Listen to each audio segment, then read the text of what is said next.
গত বছরের মার্চে রাশিয়া সফরে যান চীনের প্রেসিডেন্ট শি জিনপিং। সে সময় পুতিন এবং শি পরস্পরকে প্রিয় বন্ধু বলে আখ্যা দিয়েছিলেন। সেই প্রিয় বন্ধুর আমন্ত্রণে এবার চীন সফর করবেন রাশিয়ার প্রেসিডেন্ট ভ্লাদিমির পুতিন। চলতি সপ্তাহের শেষ দিকেই তিনি চীন সফর করবেন বলে শোনা যাচ্ছে। পঞ্চম মেয়াদে রাশিয়ার প্রেসিডেন্ট নির্বাচিত হওয়ার পর পুতিনের এটিই প্রথম চীন সফর এবং একই সঙ্গে এটি তার প্রথম বিদেশ সফরও।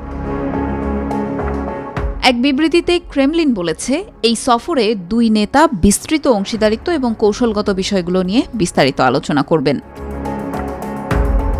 পুতিন এবং শি বর্তমান সময়ের গুরুত্বপূর্ণ আন্তর্জাতিক ও আঞ্চলিক সমস্যা নিয়েও আলোচনা করবেন। এই শীর্ষ দুই নেতা বেশ কয়েকটি দ্বিপক্ষীয় চুক্তিতে স্বাক্ষর করবেন বলেও শোনা যাচ্ছে। তবে কী ধরনের চুক্তি সেগুলো হবে সে বিষয়ে কোনো তথ্য দেয়নি ক্রেমলিন।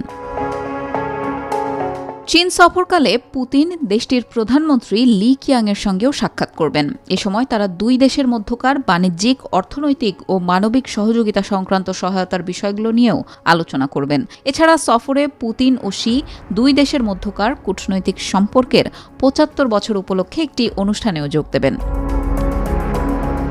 রাশিয়া ও চীন বিগত কয়েক দশক ধরে ঘনিষ্ঠ সম্পর্ক বজায় রেখে চলছে। ২০২২ সালের ফেব্রুয়ারির শুরুতে চীন সফরের সময় পুতিন চীন ও রাশিয়ার বন্ধুত্বকে সীমাহীন বলে ঘোষণা দেন। বলেন, দুই দেশের মধ্যে সহযোগিতার ক্ষেত্রে কোনো নিষিদ্ধ ক্ষেত্র নেই। পুতিনের সেই সফরের কয়েকদিন পরই রাশিয়া ইউক্রেনে তাদের দাবিকৃত বিশেষ সামরিক অভিযান শুরু করে।